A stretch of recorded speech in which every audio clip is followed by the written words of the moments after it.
अस्सलामुअलैकुम। एल्पा ये बातें सोचते सोचते चौंक गई। फिर बोली, पारस अभी तुम मेरे अंदर हो। भीमा मुझे हिप्नोटाइज कर रहा था।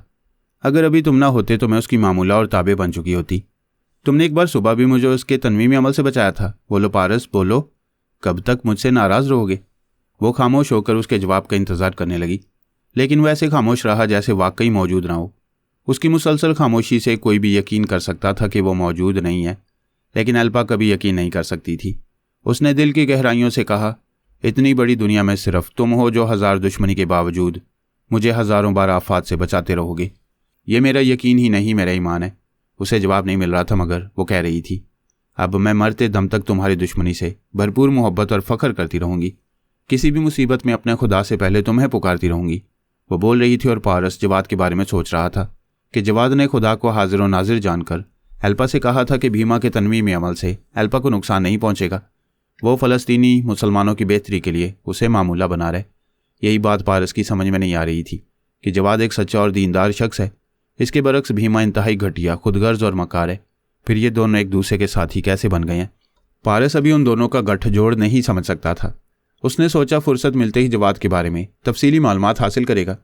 उसने अपने एक सुराग रसां को मुखातिब करके कहा, 1.5 घंटे बाद एल्पा के दिमाग में आओ, फिर उसके अंदर वक्फे वक्फे से आते जाते रहो। अस्पताल में कोई भी उसके करीब आए या उसके दिमाग में आए तो फ़ौरन मुझे इतला दो। मैं अभी दूसरी जगह मसरूफ़ हूँ। वो बाबा साहब के दायरे के सुराग रसां को जिम्मेदारी सौंपकर एल्पा के दिमाग से चला गया। नारंग का जिक्र हो चुका है। वह अपनी आत्मा शक्ति के जरिए जेम्स हार्वर्ड का जिस्म हासिल कर चुका था। जेम्स हार्वर्ड एक साइंसदान था।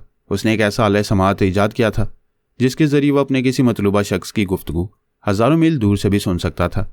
जैसे एक रेडियो स्टेशन से नशर होने वाली आवाज़ दुनिया के आखिरी सिरे तक पहुंच जाती है। उसने इस आले समात को ऑपरेशन के जरिए अपने एक कान से मुंसलिक कराया था। नारंग को उसके जिस्म के साथ वो गैर मामूली आला समात भी मिल गया था। यूँ देखा जाए तो नारंग ने बहुत बड़ी कामयाबी हासिल की थी। एक तो पहले ही टेलीपैथी की गैर मामूली सलाहियत थी, दूसरा ये कि गैर मामूली समात भी मिल गई थी। वह शिवानी की नज़रों में आ गया। शिवानी ने स्कॉटलैंड यार्ड के सुराग रसानों के जरिए नारंग तक रसाई हासिल की। अपने एक हिप्नोटाइज करने वाले के जरिए उसे अपना मामूल और महकूम बना लिया। शिवानी चीन जाने और वहाँ ट्रांसफार्मर मशीन की तैयारियों में रुकावटें पैदा करने और मशीन का नक्शा हासिल करने के लिए एक मजबूत टीम बनाकर लंदन से रवाना हुई थी। इस टीम में टेलीपैथी जानने वाले जे काफू और जे फ्लो भी थे, जो उसे दगा दे गए थे। वो हांगकांग तक पहुंचकर तन्हा रह गई, लेकिन वो जिद्दी थी। जिस बात का इरादा कर लेती थी उसे पूरा करके ही रहती।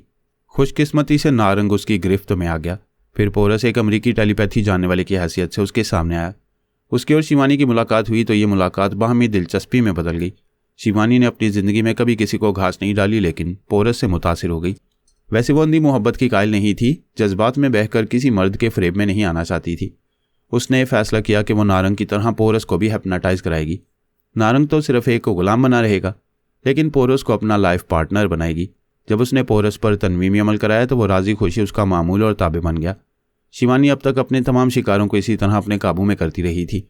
इस खुशफहमी में थी कि पोरस भी उसका ताबे बन गया है। किसी के ज़ेर असर आना और किसी का ताबे बनना मेरे और मेरे बच्चों के मजाज के खिलाफ था। हम सब पर ऐसा रूहानी तन्वीमी अमल किया गया था जिसके बाद दुनिया का कोई भी आमिल हमारे जहनों पर असर अंदाज नहीं हो सकता था। स्कॉटलैंड यार्ड में कई हिप्नोटाइज करने वाले आमिल थे जो मुजरिमों को हिप्नोटाइज करते थे। वो उन आमिलों के ज़रिए असर आकर अपने जुराइम का इकबाल करते थे। उस आमिल ने शिवानी से कहा, मैंने इस पर मुकम्मल तन्वीमी अमल किया है। अब यह 3 घंटे तक इसके असर से सोता रहेगा, फिर बेदार होने के बाद तुम्हारा ताबे बन जाएगा। शिवानी ने उस आमिल को वहाँ से रुखसत कर दिया। जिस होटल में उसका क्याम था उसी के एक कमरे में पोरस पर भी अमल कराया गया था। उसने आमिल के जाने के बाद दरवाजे को अंदर से बंद कर दिया। बेड के करीब आकर पोरस को देखने लगी। वो खूबरू और कद्देआवर था। सेहत और जिसामत के लिहाज से बॉडी बिल्डर था। वो तो पहली मुलाकात में उसकी असीर हो गई थी। पारस उसका मामूल और ताबे बनकर उसके बिस्तर पर गहरी नींद सो रहा था। वह थकी हुई थी। उसके पास आकर आराम से लेट गई। वह 3 घंटे बाद बेदार होने वाला था। अभी उसे जगाना मुनासिब नहीं था। ऐसे में ना उसे मुखातिब कर सकती थी, ना हाले दिल बयान कर सकती थी। वो आइंदा उसके साथ ज़िंदगी गुजारने के सिलसिले में बहुत दूर तक सोच रही थी। रात गुजरती जा रही थी। उसके बेड पर पोरस था, फिर भी वो तन्हा थी। उसे नींद नहीं आ रही थी। पहली बार उसे रातों में जगाने वाला आया था, मगर खुद सो रहा था। वो उठकर बैठ गई। उसे एहसास हुआ कि वो अपने अहम मामलात को भूलकर जज्बात में बह रही है। उसने रिसीवर उठाकर नंबर डायल किया। राब्ता होने पर दूसरी तरफ से नारंग की आवाज़ सुनाई दी, हेलो, कौन है? रात के 2 बज रहे हैं, ये भी कोई फ़ोन करने का वक्त है? दूसरों की नींद खराब करते हुए शर्म आनी चाहिए। वो कुछ और भी कहना चाहता था लेकिन रुक गया। अपनी पेशानी पर हरारत महसूस करने लगा। वो गुस्सा भूलकर ठंडा पड़ गया। बड़ी नरमी से बोला, सॉरी मैडम, आप हैं? मैं समझा था कोई इतनी रात को। शिवानी ने बात काट कर कहा, कुछ समझे बगैर फ़ोन पर बोला ना करो। फ़ौरन उठो, लिबास तब्दील करो और सीवीयू होटल के विजिटर्स लॉबी में चले आओ। मैं वहाँ इंतज़ार कर रही हूँ। उसने रिसीवर रख दिया। बेड से उतरकर अटैची से एक लिबास निकालकर उसे पहनने लगी। शिवानी लिबास तब्दील करके अपना हैंडबैग उठाकर कमरे से बाहर चली गई। उसके जाते ही पोरस ने आंखें खोल दी। शिवानी ने फ़ोन पर किसी से कहा था कि वो सीवीयू होटल में चलाए। ये मालूम ना हो सका कि उसने नारंग को फ़ोन किया था या अपने किसी सुराग रसां को। वैसे वो जिससे भी मिलने गई थी उसकी कोई अहमियत होगी, इसीलिए रात के 2 बजे गई थी। उसने भी बिस्तर से उठकर लिबास तब्दील किया, जूते पहने, फिर उस कमरे से निकल आया। शिवानी के दिमाग में पहुंचकर उसके ख्यालात नहीं पढ़े जा सकते थे। अगर वो पढ़ सकता तो होटल के कमरे में बैठकर मालूम करता रहता कि वो इतनी रात को किससे मुलाकात कर रही है और मौजूदा मिशन के सिलसिले में क्या कर रही है। सीवीयू होटल आधे घंटे की ड्राइव पर था। पोरस ने वहां पहुंचने तक ड्राइविंग करने के दौरान में रेडीमेड मेकअप किया, चेहरे को किसी हद तक तब्दील किया। कार के अकबनुमा आईने में खुद को देखकर यकीन किया कि शिवानी उसे नहीं पहचान सकेगी। फिर वो मुतमईन होकर सीवीयू होटल पहुंच गया। दूर ही से शिवानी विजिटर्स लॉबी में दिखाई दी। वो एक अंग्रेज के साथ बैठी हुई थी। पोरस को यह मालूम था कि जेम्स हावर्ड एक बार मर चुका था, फिर उसे दूसरी जिंदगी मिली क्योंकि नारंग की आत्मा उसमें समा गई थी। इस वक्त शिवानी के साथ जेम्स हावर्ड बैठा हुआ था, यानी वहां नारंग मौजूद था। पोरस जेम्स हावर्ड की तस्वीर अखबारात में देख चुका था। यह समझने में देर नहीं लगी कि शिवानी इस वक्त नारंग से बातें कर रही है। वो उनके करीब एक मेज़ पर बैठ गया। अपने लिए कॉफ़ी का ऑर्डर देकर उनकी तरफ कान लगा दिए। उनकी धीमी धीमी आवाज़ सुनाई दे रही थी। कभी वो बहुत सरगोशी में बोलने लगते, कभी वाजे तौर पर। वैसे वो उनकी बातें किसी हद तक सुन रहा था। शिवानी ने नारंग से कहा, मैं यहाँ आते ही बहुत मसरूफ़ हो गई हूँ, तुम्हारे बारे में तफसीली मालूमात हासिल न कर सकी। अब तुम बताओ कि कौन हो, कहाँ से आए हो और अब तक टेलीपैथी की दुनिया में क्या करते रहे। नारंग उसे अपनी हिस्ट्री सुनाने लगा। पोरस उसके माजी की तमाम बातें जानता था। उसे ज़्यादा तवज्जो से सुनने की ज़रूरत नहीं थी। वो शिवानी को देख रहा था। शिवानी के चेहरे से हैरानी ज़ाहिर हो रही थी। वो इसलिए हैरान थी कि नारंग काले जादू के वाक़यात सुना रहा था। वो काले जादू के बारे में बहुत कुछ जानती थी, लेकिन आत्मा शक्ति के जरिए एक जिस्म से निकलकर दूसरे जिस्म में समा जाने वाली बात अनोखी और नाकाबिल यकीन थी। उसने कहा, मुझे सुनकर भी यकीन नहीं आ रहा, जबकि मैं तुम्हें अपने रूबरू देख रही हूँ। जेम्स हावर्ड मर चुका है, मगर इस वक्त मेरे सामने जिंदा बैठा हुआ है। शिवानी की गैर मामूली सलाहियत जिसकी पेशानी को गरमा देती थी, वो बेख्तियार सच बोलने लगता था। जेम्स हावर्ड ने भी एक नई जिंदगी पाकर शिवानी की आंखों के ज़रिए असर आने के बाद सच कहा था कि अब वो जेम्स हावर्ड नहीं रहा, अब हकीकतन आत्मा शक्ति जानने वाला नारंग बन गया।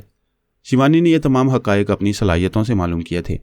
वो बोली, मैं जानती हूँ तुम मेरी आंखों के ज़रिए असर आकर और मेरे मामूल बनकर सच बोल रहे हो। तुमने अपनी जैसे आत्मा शक्ति रखने वाले भीमा का जिक्र किया है। वो भी मेरे काम का बंदा है। मैं उसे भी अपना मातियत बनाना चाहती हूँ। तुम इस सिलसिले में क्या कर सकते हो? जैसा कि मैं पहले कह चुका हूँ, वो मेरा बदतरीन दुश्मन है। मेरी यही कोशिश रहती है कि मैं किसी भी तरह उसे अपने शिकंजे में ले आऊँ। वो तुम्हारी टक्कर का आदमी है, वो भी तुम्हें अपने शिकंजे में लाने की कोशिशें करता होगा। हाँ, हम दोनों के दरमियान एक अरसे से ये जंग जारी है। हम एक दूसरे से छुपते रहते हैं और जब भी मौका मिलता है एक दूसरे पर वार ज़रूर करते हैं। मेरा ख्याल अब भीमा तुमसे छुप नहीं सकेगा। वह दुनिया के जिस कोने में भी हो, तुम उसकी आवाज़ सुनकर उसका पता ठिकाना मालूम कर सकते हो। मैं चाहती हूँ कि तुम अभी उसका सुराग लगाओ। मैं खुद यही चाहता हूँ। अब तक कई बार कोशिश कर चुका हूँ, लेकिन उसका सुराग नहीं मिल रहा। यह कैसे हो सकता है? क्या तुम्हारे सुनने की गैर मामूली सलाहियत ख़त्म हो रही है? ऐसी बात नहीं है। मेरे कान से जो हैरत अंगेज़ आला समात मुंसलिक है, उसके ज़रिए मैं कई बार हज़ारों मील दूर की मतलूबा आवाज़ें सुन चुका हूँ। लेकिन भीमा का मामला कुछ और है। वो मामला क्या है? उसने आत्मा शक्ति के ज़रिए कोई दूसरा जिस्म हासिल किया है और जिस शख्स के अंदर गया उसकी आवाज़ और लबो लहजे में बोल रहा है। जब तक वो अपनी मखसूस आवाज़ में नहीं बोलेगा, मैं उसकी गुफ्तगू नहीं सुन सकूँगा और ना ही उसके बारे में कुछ मालूम कर सकूँगा। वो नया जिस्म हासिल कर चुका है, नया लबो लहजे इख्तियार कर चुका है। इसका मतलब है अब वो अपने लबो लहजे में नहीं बोलेगा। हम किसी भी नए जिस्म में दाखिल होकर उसकी आवाज़ में बोलते हैं, लेकिन कभी कभी उस नए जिस्म वाले को अपनी आवाज़ में मुखातिब करते हैं। मैं जेम्स हावर्ड के जिस्म में रहता हूँ। जेम्स हावर्ड का अपना ज़हन है, ज़िंदगी गुजारने का अपना तरीक़ेकार है।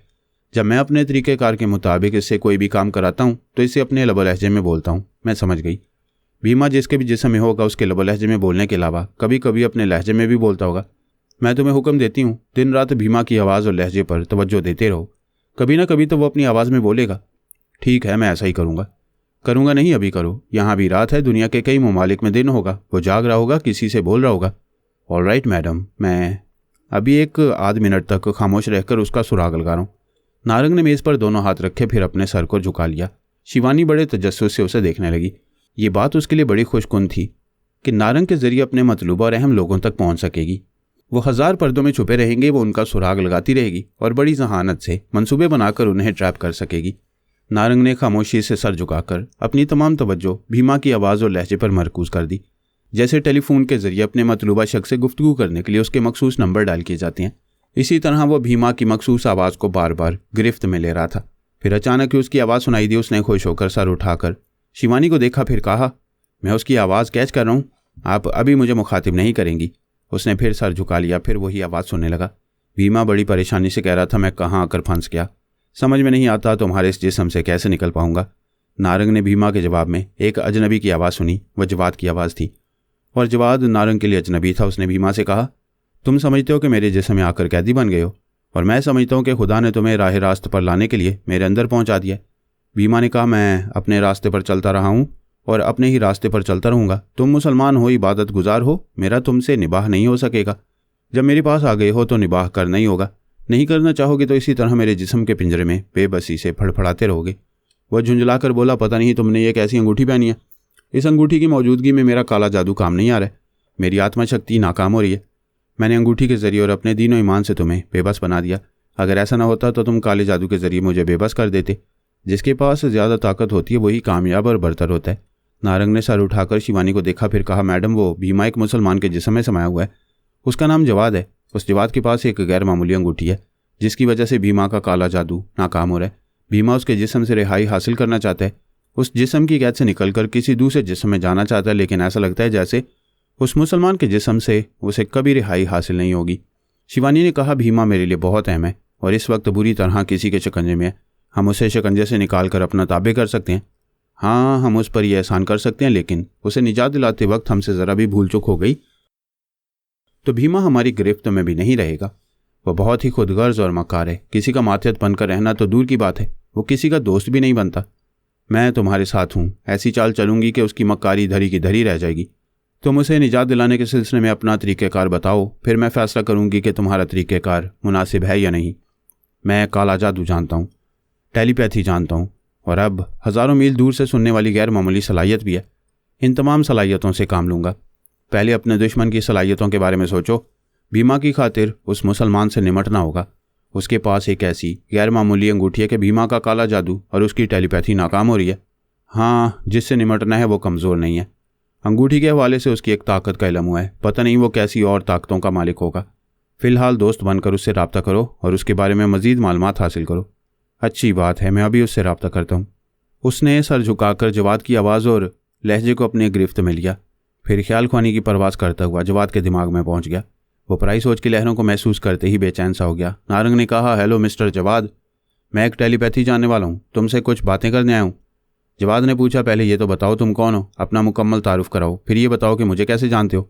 भीमा खामोशी से नारंग की बातें सुन रहा था। वो जेम्स हावर्ड के लबो लहजे में बोल रहा था, इसलिए उसे नारंग की हैसियत से ना पहचान सका। नारंग अपना असल नाम और काम बताना नहीं चाहता था। उसे कोई फर्जी नाम बताया था। उसके ज़हन में बेख्तियार पोरस का नाम है। उसने कहा, मेरा नाम पोरस है, मैं फरहाद अली तैमूर का बेटा हूँ। वो खुद को पोरस कह रहा था और पोरस उसके करीब ही एक मेज़ पर मौजूद था, उसकी बातें सुन रहा था। उसने अपना नाम सुना तो फ़ौरन ही ख्याल ख्वानी के ज़रिए बाबा साहब के इदारे के इंचार्ज के पास पहुंचकर बोला, मुझे फ़ौरन भीमा की आवाज़ का टेप सुनाओ। 1 मिनट के अंदर ही उसे भीमा की आवाज़ सुनाई गई। वो आवाज़ सुनते ही भीमा के दिमाग में पहुंच गया। भीमा की आत्मा जवाद के जिस्म से और दिमाग से मुंसलिक थी, लिहाजा वो जवाद के दिमाग में पहुंचा। जवाद और भीमा ने पोरस की सोच की लहरों को महसूस नहीं किया, क्योंकि वहाँ नारंग पहले से मौजूद था और एक टेलीपैथी जानने वाले की मौजूदगी में दूसरे को महसूस नहीं किया जा सकता। पोरस उनके दरमियान पहुंचकर खामोश रहा, उनकी बातें सुनता रहा और जवाद के ख्यालात पढ़कर उसके बारे में मालूमात हासिल करता रहा। उसे पता चला कि उसका पूरा नाम जवाद बिन मुस्तकीम है। वो इसराइल का अरब बाशिंदा है, यरूशलेम में रहता है। उसके बारे में सब कुछ मालूम हो गया। उसने फ़ौरन ही पारस के पास पहुंचकर कहा, तुम इसराइल में और भीमा यरूशलेम के एक मुसलमान जवाद के जिस्म में समाया हुआ है। पारस ने कहा, मुझे मालूम है। भीमा ने अल्पा की कमज़ोरी से फ़ायदा उठाकर उसके दिमाग में पहुंचने की कोशिश की, मेरी वजह से नाकाम हो गया। फिर जवाद न जाने क्यों अल्पा से अस्पताल आकर मिलना चाहता था। मैंने उसे भी मिलने का मौका नहीं दिया। तुम जवाद के बारे में क्या जानते हो? क्या वो भीमा के इशारे पर चल रहा है? मैंने जवाद के मुतल्लिक सुना है कि वो बहुत ही नेक और दीनदार है। उसमें कुछ गैर मामूली सलाहियतें हैं। वो जिससे भी मिलता है उसका दिल जीत लेता है। पोरस ने कहा, अभी मैंने बड़ी राजदारी से जवाद के ख्यालात पढ़े हैं। उसकी उंगली में एक ऐसी अंगूठी है जो दूसरों को उसका मोतकद बना देती है। ये अंगूठी उसे एक बुजुर्ग ने दी थी। पारस ने पूछा, तुम जवाद के बारे में ये बातें कैसे जानते हो? क्या तुम उसके चोर ख्यालात पढ़ चुके हो? मैं अभी उसके दिमाग में हूँ। वहाँ भीमा के अलावा नारंग भी मौजूद है। नारंग की मौजूदा पोजीशन तुम्हें बताऊंगा। अभी तुम मेरे जरिए जवाद के दिमाग में आ जाओ। पारस भी वहाँ पहुँच गया। अब जवाद के एक दिमाग में 4 टेलीपैथी जाने वाले थे, पारस, पोरस, नारंग और भीमा। उस वक्त भीमा नारंग से कह रहा था, हम कैसे यकीन करें कि तुम फरहाद अली तैमूर के बेटे पोरस हो? अगर हो तो हमारे बारे में क्या जानते हो और हमारे पास क्यों आए हो? फरहाद और उसके बेटे बड़े अहम और पेचीदा मामलात में मसरूफ़ रहते हैं। नारंग ने कहा, यह भी एक पेचीदा मामला है कि जवाद का दिमाग एक है मगर 2 आवाज़ें सुनाई दे रही हैं। ये दूसरी आवाज़ तुम्हारी है, ये बताओ तुम कौन हो? भीमा ने पूछा, पहले तुम अपनी हकीकत बताओ, तुम पोरस नहीं कोई और हो? जवाद ने कहा, मेरे अंदर जो दूसरा बोल रहा है उसका नाम भीमा है। तुम पोरस हो या कोई भी हो, ये बताओ कि मेरे पास क्यों आए हो? नारंग ने कहा, मैं यरूशलेम के एक पुलिस अफसर के दिमाग में था। उसके ख्यालात पढ़कर तुम्हारे बारे में मालूम हुआ कि एक बार तुम्हारी मौत वाक़ई हो चुकी थी, तुम्हारी मौत की तस्दीक भी हो गई थी। इसके बाद भी तुम जी उठे। क्या ये हैरानी की बात नहीं है? जवाद ने कहा, बेशक मेरी इस नई जिम्मेदारी के सिलसिले में सभी हैरान है। तुमने अभी कहा है कि तुम्हारे अंदर दूसरी आवाज़ भीमा की है और तमाम टेलीपैथी जाने वाले नारंग और भीमा को अच्छी तरह जानते हैं। वो दोनों आत्मा शक्ति के जरिए एक जिस्म से दूसरे जिस्म में सफ़र करते रहते हैं। मैं ये समझ गया हूँ कि तुम भीमा की आत्मा के जरिए ये दूसरी ज़िंदगी पा रहे हो। भीमा ने परेशान होकर कहा, नहीं, तुम पारस नहीं हो, तुम नारंग हो। जवाद, मेरा यकीन करो, ये नारंग मेरा बहुत ही पुराना दुश्मन है। ये मुझे तुम्हारे जिस्म से निकाल कर अपना गुलाम बनाने आया है। जवाद ने कहा, ये पोरस हो या नारंग, दोस्त हो या दुश्मन, मेरे लिए कोई फ़र्क नहीं पड़ता। फिर तुम क्यों घबरा रहे हो? तुम मेरे अंदर हो और यहाँ महफूज रहोगे। जवाद, तुम किसी से नहीं डरते, फिर भी अपने पास आने वालों से मोहतात रहना चाहिए। सांस रोको, ये तुम्हारे दिमाग से भाग जाएगा। जवाद ने नारंग से कहा, मिस्टर पोरस, तुम्हें मालूम हो चुका है कि मेरे अंदर भीमा की आत्मा है। अब तुम और क्या चाहते हो? मैं ये मालूम करना चाहता हूँ कि क्या इस आत्मा के साथ तुम्हारा निबाह हो रहा है? अभी तो नहीं हो रहा मगर हो जाएगा। ये अब उस वक्त तक मेरे अंदर रहेगा जब तक कि कातबे तकदीर ने मेरी ज़िंदगी की हद मुकर्रर की है। मैं और भीमा एक दूसरे के लिए लाजम मलजूम है। मैं इसे अपने अंदर से जाने की इजाज़त दूंगा तो मर जाऊंगा। मैं कातबे तकदीर की मर्जी के खिलाफ ऐसा नहीं करूंगा। नारंग ने कहा, भीमा, तुम तो बुरी तरह फंस गए हो। यहाँ से कैसे निकलोगे? तुम चाहो तो मैं तुम्हें यहाँ से निकाल सकता हूँ। भीमा ने कहा, मैं यहाँ से निकलना चाहता हूँ मगर तुम पर भरोसा नहीं है। तुम मुझे यहाँ से निकाल कर अपना गुलाम बना लोगे। तुम बेवकूफ़ हो। ज़रा सोचो तो, जवाद को छोड़कर किसी दूसरे जिस्म में जाओगे तो दूसरे दिमाग में मुझे नहीं आने दोगे। यहाँ तो जवाद के आगे बेबस हो, इसलिए मुझे जवाद की फराक दिली से इतनी बातें करने का मौका मिल रहा है। अपने हालात पर गौर करो और फैसला करो कि क्या जवाद से निजात हासिल करने के लिए मुझ पर भरोसा कर सकते हो। मैं तुम पर भरोसा करूँगा लेकिन जवाद के खिलाफ कुछ नहीं कर सकोगी। उसकी उंगली में एक गैर मामूली अंगूठी है। मैं जानता हूँ। अभी बातों के सिलसिले में जवाद के चोर ख्यालात पढ़ चुका हूँ। मैं अपनी हिकमत अमली से तुम्हें निजात दिलाऊंगा। तुम इतने यकीन से कह रहे हो तो मैं देखूंगा कि तुम मुझे किस तरह इस जिस्म से रिहाई दिलाओगे। जवाद ने मुस्कुरा कर कहा, अगर तुम दोनों के दरमियान समझौता हो चुका है और मामला तय हो गए हैं तो अब ये मुलाकात ख़त्म कर दो और यहाँ से जाकर मेरे खिलाफ ख्याली खिचड़ी पकाते रहो। ये कहते ही जवाद ने सांस रोक ली। नारंग के अलावा पारस और पोरस भी उसके दिमाग से निकल गए। नारंग दिमागी तौर पर शिवानी के सामने हाजिर हो गया। पोरस ने पारस से कहा, शिवानी ने नारंग को अपना ताबे बनाया। यह भी उसी के हुक्म के मुताबिक भीमा को शिवानी का मामूल बनाने की कोशिश कर रहा है। पारस ने कहा, अब मुझे मालूम हुआ है कि जवाद और भीमा मिलकर एल्पा को ट्रैप करने की कोशिश क्यों कर रहे थे। वो दोनों एक दूसरे से जुड़े हुए हैं, लिहाजा जो एक करता है वही दूसरा भी करता है। मैं यहाँ तेल अबैब में हूँ, देखूंगा कि वो एल्पा को क्यों ट्रैप करना चाहते हैं। पारस वहाँ से चला गया। पोरस अपनी मेज़ पर तन्हा बैठा शिवानी और नारंग की बातें सुनने लगा। नारंग उसे जवाद और भीमा के बारे में बता रहा था। शिवानी ने तमाम बातें सुनकर कहा, यह काम कुछ मुश्किल नज़र आ रहा है। तुम भीमा को उसके जिस्म से कैसे निकाल सकोगे? जब भी ख्याल ख्वानी के जरिए भीमा के पास जाओगे, उसे वहाँ से निकालने की कोशिश करोगे तो जवाद को खबर हो जाएगी। हाँ, काम मुश्किल है मगर नामुमकिन नहीं है। मैं यरूशलेम में कुछ लोगों को आलाकार बनाऊंगा, उनके जरिए दूर ही से जवाद को गोली मारूंगा तो पलक झपकते ही भीमा की आत्मा आज़ाद हो जाएगी। अहम मसला यह है कि भीमा की आज़ाद और बेलगाम आत्मा को कैसे काबू में करूंगा। क्या तुम भीमा के दिमाग को कंट्रोल नहीं कर सकोगे? मुझे ये मालूम नहीं हो सकेगा कि उसकी आत्मा ने कौन सा नया जिस्म हासिल किया। जब तक उस नए जिस्म का, उस नए शख्स का पता नहीं चलेगा तब तक भीमा का भी सुराग नहीं मिलेगा। हाँ, उस नए शख्स का पता चलेगा तो मैं उसे आंखों से सहरज़दा कर लूँगी।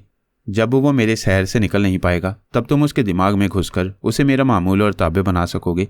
वो दोनों सर झुकाकर सोचते रहे। भीमा को ट्रैप किया जा सकता था लेकिन इस मसले का हल समझ में नहीं आ रहा था कि भीमा की आत्मा भटकती हुई जिस शख्स के अंदर भी जाएगी उस शख्स का सुराग कैसे मिलेगा। बाज़ औक़ात एक सीधी सी बात भी ज़रा देर से समझ में आती है। शिवानी ने कहा, यह तो आसान सी बात है। तुम थोड़ी देर पहले नहीं जानते थे कि भीमा किसके जिस्म में छुपा हुआ है। तुमने अपनी गैर मामूली समात के जरिए उसे जवाब के अंदर ढूंढ निकाला। इसी तरह तुम अपने इस आलाकार के जरिए आइंदा भी भीमा को ढूंढ निकालोगे। नारंग ने कहा, वाकई सामने की बात है और हमारी समझ में नहीं आ रही थी। मैं यरूशलेम के 2-4 लोगों को अपना आलाकार बनाता हूँ। जितनी जल्दी जवाद का खात्मा होगा उतनी ही जल्दी हम भीमा को आर्जी रिहाई दिलाकर ट्रैप कर सकेंगे। शिवानी ने सोचती हुई नज़रों से नारंग को देखा, फिर कहा, अपनी एक मजबूत टीम बनाने के लिए भीमा भी मेरे लिए अहम है, लेकिन अभी 1 आधे घंटे के लिए उसे भूल जाओ। मैं ट्रांसफार्मर मशीन के सिलसिले में पहले कुछ अहम मालूमात हासिल करना चाहती हूँ। ये मालूमात तुम्हारे ज़रिए हासिल होंगी। मैं हाजिर हूँ, हुक्म दे मुझे क्या करना है। थोड़ी देर पहले तुमने अपनी पूरी हिस्ट्री सुनाई थी और ये कहा था कि तुम टेलीपैथी की दुनिया में फरहाद अली तैमूर के साथ कुछ अरसा रह चुके हो। उसकी फैमिली के दूसरे अफराद से भी मिलते रहे हो। हाँ, उन सब से मेरी अच्छी वाकफियत रही है। मुझे जो इतलात मिली हैं उनके मुताबिक फरहाद और अली तैमूर चीन में है, यानी उनकी निगरानी में वो मशीन तैयार हो रही होगी। तुम अभी फरहाद या अली तैमूर की आवाज़ें सुनो, वो ज़रूर किसी न किसी से गुफ्तगू कर रहे होंगे। अच्छा आइडिया है, मैं उन दोनों की गुफ्तगू सुनता रहूँगा। वह मशीन के सिलसिले में कभी एक दूसरे से और कभी मुतल्लिका अफसरान से बातें करते होंगे। उनकी बातों से मालूम हो जाएगा कि मशीन की तैयारी किस मरहले पर है। मैं यही चाहती हूँ। अभी उनकी आवाज़ें सुनो और मुझे एक एक बात बताते रहो। तुम्हारी ये गैर मामूली कुव्वत समात मेरी मालूमात के लिए बहुत बड़ा जरिया बन गई है। नारंग ने फिर दोनों हाथ मेज़ पर रखे सर को झुकाया, फिर मेरी आवाज़ और लहजे को याद करने लगा। उसी वक्त पोरस ने मुझे मुखातिब किया, पापा, ये तो आपको मालूम होगा कि नारंग को हैरत अंगेज़ कुव्वत समात हासिल हो गई है। वह शिवानी का मामूल बन चुका है और उसके हुक्म के मुताबिक अपनी कुव्वत समात के ज़रिए आपकी और अली की बातें सुनने की कोशिश कर रहा है। मैंने कहा, शिवानी की खोपड़ी में शैतानी दिमाग है। वह मशीन और नक्शे तक पहुंचने के लिए तरह तरह के हथकंडे आजमा रही है। मैं अली को और अहमद ज़ुबैरी वगैरह को मुहतात रहने के लिए कहूँगा। पोरस मेरे दिमाग से चला गया। उस वक्त मैं और अली 2 माहिरीन के साथ एक खुफिया अड्डे में थे। मशीन की तकमील का काम दिन को होता था, लेकिन उस रात पुर्ज़ों की असम्बलिंग में कुछ गलतियाँ हो गई थीं। उन्हें दुरुस्त करने में पूरी रात गुजर रही थी। अली मेरे पास था। मैं उससे बोल सकता था, लेकिन मैंने ख्याल ख्वानी के ज़रिए उसे शिवानी और नारंग के मुतल्लिक बताया और हम बाप बेटे ने यह तय किया कि आइंदा हम तमाम बातें ख्याल ख्वानी के ज़रिए करेंगे। उनके अलावा जो भी बातें करेंगे वो नारंग के लिए गुमराह कुन होंगी, और जब दोनों माहिरीन से मशीन के सिलसिले में अहम गुफ्तगू होगी तो हम अपनी आवाज़ और लहजा बदल कर बोलेंगे। इस तरह नारंग तब्दील शुदा आवाज़ और लहजे तक नहीं पहुँच पाएगा। उधर नारंग सर झुकाए मेरी और अली की आवाज़ों को कैच करने की कोशिश कर रहा था। फिर उसने सर उठाकर शिवानी को देखा और कहा, यह रात का पिछला पहर है। वो दोनों बाप बेटे सो रहे होंगे। मैं इतनी देर से कोशिश कर रहा हूँ। अगर वो जाग रहे होते तो ज़रूर कुछ ना कुछ बोलते रहते। शिवानी ने कायल होकर कहा, मेरा भी यही ख्याल है। वो मशीन के सिलसिले में मसरूफ़ रहते हैं, इस वक्त सो रहे होंगे। तुम कल दिन के किसी वक्त उनकी आवाज़ों को कैच करना। वो उठकर खड़ी हो गई, फिर बोली, मैं जा रही हूँ, कल तुमसे रब्ता करूँगी। सुबह देर तक न सोना। आंख खुलते ही उन बाप बेटे तक पहुँचने की कोशिशें करते रहना। पोरस भी अपनी जगह से उठ गया, फिर तेज़ी से चलता हुआ वहाँ से जाने लगा। उसे शिवानी से पहले होटल पहुँचकर तन्वीमी नींद पूरी करने का ड्रामा प्ले करना था। पोरस और शिवानी पिछली रात के जागे हुए थे। सुबह 10 बजे तक गहरी नींद सोते रहे। पिछली रात वो सीवी होटल में नारंग से मिलने गई थी। उस वक्त ये समझ रही थी कि पोरस पर तन्वीमी अमल किया गया है। वो अगले 3 घंटे तक गहरी नींद सोता रहा था। अभी वो पोरस की मक्कारी को समझ नहीं सकी थी। इस बात से बेखबर रही कि पोरस भी उसका ताकुब करते हुए सीवी होटल पहुंच गया था और नारंग से होने वाली गुफ्तगू सुनता रहा था।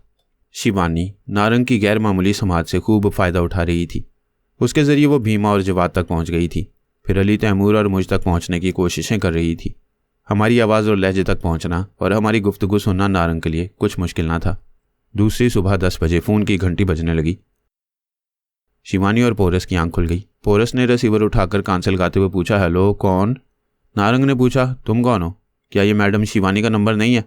पोरस समझ गया कि वो नारंगी है। उसने कहा, हाँ यही नंबर है, लो बात करो। उसने शिवानी को रिसीवर देते हुए अनजान बनकर कहा, पता नहीं कौन है, तुमसे बात करना चाहता है। शिवानी ने रिसीवर कान से लगाकर नारंग की आवाज़ सुनी, फिर कहा, ओह तुम हो। मैंने तुमसे कहा था सुबह उठते ही फरहाद की आवाज़ और लहजे को गिरफ्त में लो। मैडम, मैंने आपके हुक्म की तामील की है। ये खुशी की बात है कि मैंने फरहाद और अली तैमूर की आवाज़ों को गिरफ्त में लिया है और उनकी कुछ गुफ्तगू सुनता रहा हूँ। शिवानी ने खुश होकर कहा, वंडरफुल, तुम्हारा आला समात तो कमाल कर रहा है। जल्दी बताओ वो बाप बेटे क्या बातें कर रहे थे? क्या मशीन के बारे में गुफ्तगू हो रही थी? हाँ, फरहाद चीनी फ़ौज के किसी आला अफसर से कह रहा था कि ट्रांसफार्मर मशीन कल तक मुकम्मल हो जाएगी। उसे कल ही आजमाया जाएगा और आजमाइशी तौर पर किसी चीनी अफसर को इस मशीन से गुजार कर उसे टेलीपैथी सिखाई जाएगी। ओह गॉड, वो मशीन तैयार कर चुके हैं और मैं अब तक हांगकांग में हूँ। हमें इस सिलसिले में कुछ करना होगा। तुम्हारे अलावा मेरा एक और टेलीपैथी जाने वाला साथी है जिसका नाम आंद्रे है। यह भी फ़ोन पर तुम्हारी आवाज़ सुनेगा, फिर तुम उसे अपने दिमाग में आने दोगे। मैं चाहती हूँ कि तुम दोनों ख्याल ख्वानी के जरिए चीन के अफसरान को अपना आलाकार बनाओ। पोरस ने शिवानी को अपना नाम आंद्रे बताया था। शिवानी ने उसे रिसीवर दिया। पोरस ने इसे कान से लगाकर कहा, हेलो मिस्टर, शिवानी ने तुम्हारा जिक्र किया था। तुम जेम्स हावर्ड हो? मेरा नाम आंद्रे है।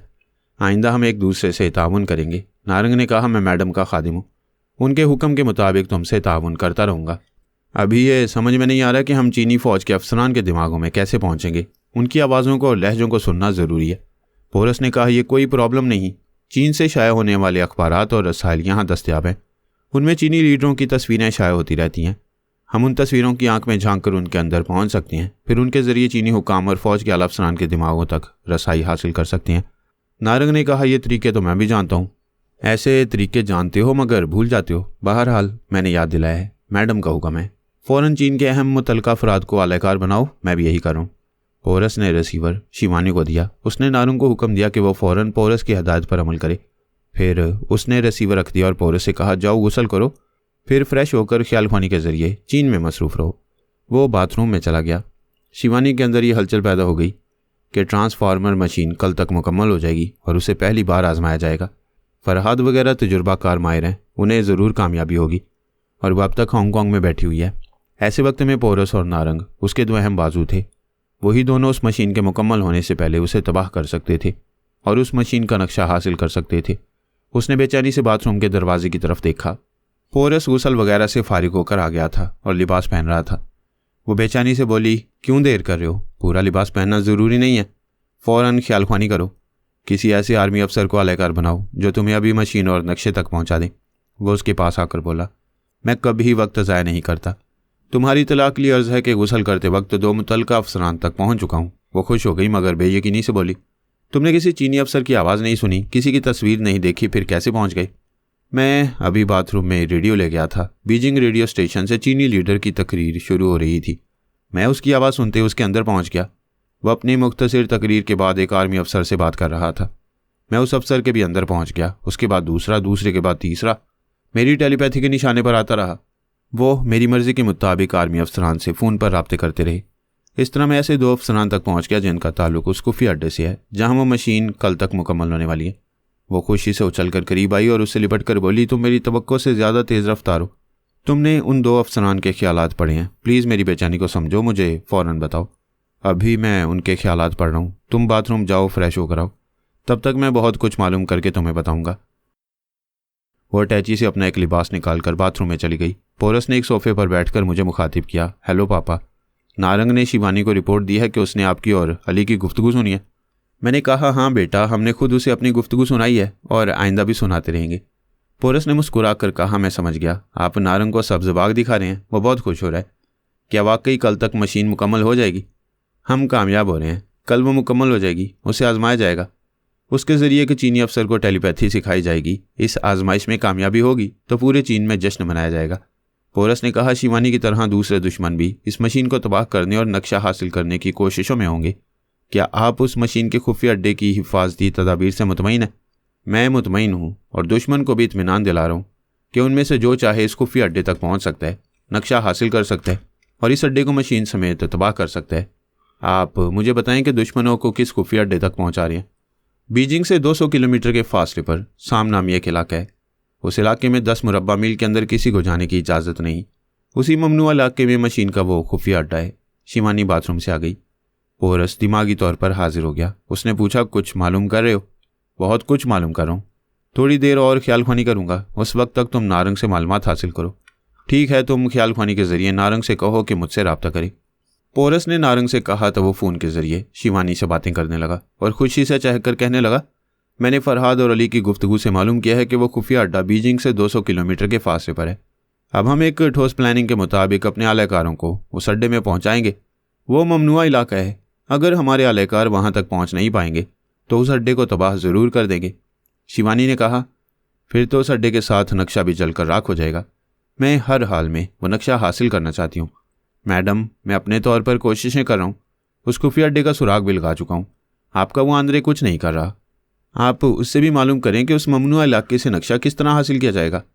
आंद्रे भी बहुत कुछ कर रहा है। वो मशीन से ताल्लुक़ रखने वाले 2 आला अफसरान तक पहुँच चुका है। तुम उसकी बात ना करो, वहाँ ज़्यादा से ज़्यादा आलाकार बनाओ। कल उस मशीन की तकमील से पहले उस अड्डे को किसी भी तरह तबाह करना है और नक्शा भी हासिल करना है। हर आधे घंटे बाद मुझसे रब्ता करते रहो। वो रिसीवर रखकर पोरे से बोली, नारंग भी मेरी तवक्को के मुताबिक काम कर रहा है। उसने खुफिया अड्डे का सुराग लगा लिया है। मैंने भी लगाया है। जिन अफसरान तक पहुंचा हुआ हूँ उनके ख्यालात से पता चलता है कि वो खुफिया अड्डा बीजिंग से 200 किलोमीटर के फासले पर है। क्या नारंग ने भी यही मालूम किया है? बिल्कुल यही। दोनों की मालूमात एक हैं। तुम दोनों सही टारगेट तक पहुंच गए हो। तुम अब ये बताओ कि उस अड्डे को तबाह करने से पहले किस तरह नक्शा हासिल किया जा सकता है। ये एक मसला है। हम अपने आलाकारों के जरिए उस अड्डे को बाहर से भी तबाह कर सकते हैं। हमारे आलाकार अंदर नहीं जा सकेंगे। वो नक्शा वहाँ होगा। समझ में नहीं आता उसे किस तरह हासिल किया जाए। मैं तदबीर सोच रही हूँ। तुम भी सोचते रहो। अभी हमारे पास 24 घंटे हैं। इतनी देर में हम नक्शा हासिल करने का कोई ना कोई रास्ता निकालेंगे। वो सोचने लगे। उठते बैठते, खाते पीते तरह तरह के मंसूबे बनाने लगे। नारंग बार बार ख्यालख्वानी के जरिए अपने आलाकारों तक पहुँच रहा था और आला समात के जरिए मेरी और अली की बातें भी सुनता रहता था। पोरस भी शिवानी को यकीन दिला रहा था कि वो ख्यालख्वानी के जरिए बहुत मसरूफ़ है और उसकी तवक्को के मुताबिक बहुत कुछ करने वाला है। वो दिन गुजर गया। रात भी गुजर गई। दूसरे दिन पोरस ने शिवानी से कहा, मैंने ऐसी मालूमात हासिल की हैं कि तुम खुशी से उछल पड़ोगी। वो नक्शा तुम्हें मिल सकता है। वो खुश होकर पारस की गर्दन में बाहें डालकर बोली, तुम मोहब्बत के हवाले से और मेरे मिशन के हवाले से मेरे आइडियल हो। जो नामुमकिन है उसे मुमकिन बना रहे हो। नक्शा कैसे हासिल होगा? मैं आर्मी के एक ऐसे आला अफसर के दिमाग तक पहुंच गया हूं जो मशीन के सिलसिले में कुछ अहम राज जानता है। उसमें से एक अहम राज यह है कि मशीन के नक्शे की एक डुप्लीकेट है। वो डुप्लीकेट आर्मी हेडक्वार्टर के रिकॉर्ड रूम में रखी हुई है। शिवानी ने कहा, क्या तुम ख्यालख्वानी के जरिए उस रिकॉर्ड रूम तक पहुंच सकोगे? आदमी कोशिश करे तो पाताल तक और समुंदर की तह तक पहुंचकर वापस आ जाता है। मैं अपने आलाकारों के जरिए वो नक्शा रिकॉर्ड रूम से निकाल लाऊंगा। इसके लिए कितना वक्त लगेगा कहा नहीं जा सकता कि कितने दिन लगेंगे। इस नक्शे के लिए किसी ठोस प्लानिंग पर अमल करना होगा। ठीक है, वो नक्शा हम बाद में भी हासिल कर सकते हैं। आज वो मशीन मुकम्मल हो रही है। पहले इसे उस खुफिया अड्डे के साथ तबाह कर दो। शिवानी की तरह दूसरे दुश्मन भी बड़ी कामयाब चालें चल रहे थे। उस अड्डे तक अगरचे किसी को जाने की इजाज़त नहीं थी, लेकिन हर दूसरे तीसरे दिन एक फ़ौजी गाड़ी वहाँ आया करती थी।